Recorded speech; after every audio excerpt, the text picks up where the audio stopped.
Yo! Video games. What's up, dudes? Matt here with another look back at the games of E3 2014.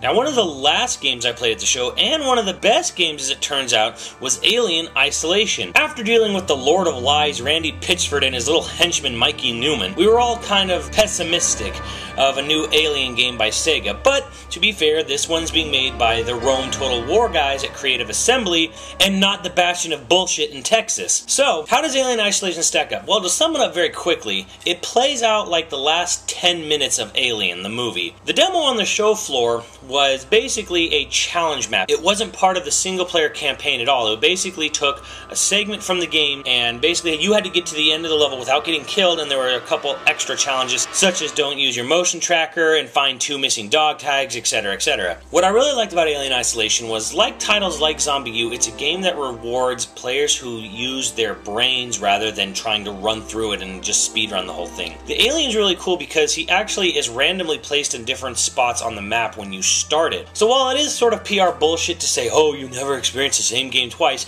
you at least are experiencing something a little different every time you boot up this challenge map. As has been stated since the reveal, there really aren't a lot of weapons in the game. You do find a flamethrower, but as Max would point out, the flamethrower is basically a reset button. If you see the alien and you shoot the flamethrower at it, even if the flames hit it, it just kind of gets scared and runs off, basically resetting his position on the map somewhere. The alien is really, really tall. In fact, he's like 2 feet taller than the original Alien. I think they said he's literally like 9 feet tall in this game, and yeah, he's pretty imposing. What's really great about the game, and I think is even better than some of the nice visuals, is the sound design. Now, we're playing at E3 with these big-ass noise-canceling headphones, and everything in the game had a very precise sound to it. If you were moving things, if things fell off the counter, the alien walking around had his own distinct sound.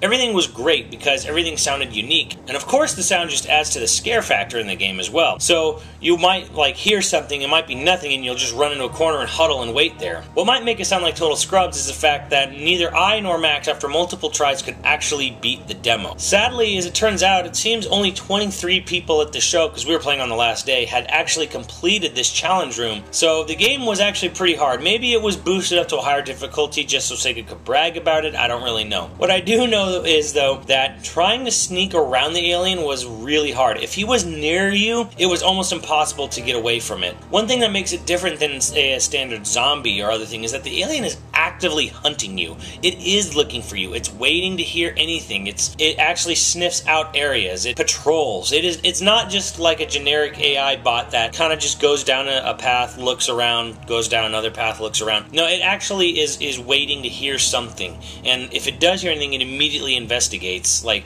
yeah, that sounds very standard, typical for AI stuff, but the alien is a lot more thorough in its approach here, so that's what makes it scary too. And of course, the fact that it's an alien and it's going to kill you instantly. I think this game's going to be a real big treat. The sad thing is we were playing on an Xbox One and it was running at 30 frames a second. Now, it wasn't like framey or anything, but at the same time, I think this is probably a game we're going to want to check out on the PC and you know, the glorious master race of 60 frames per second no matter what. But I think it's really scary. It's really atmospheric. The sound design is fantastic. Can't tell you anything about the multiplayer or story at this point, but we'll see when it comes out. One thing I can tell you, though, is Alien Isolation was definitely one of the best games of the show, and a nice surprise to wrap it all up. Hope you guys enjoyed our E3 coverage, and there's still plenty more to come, so catch you later, dudes.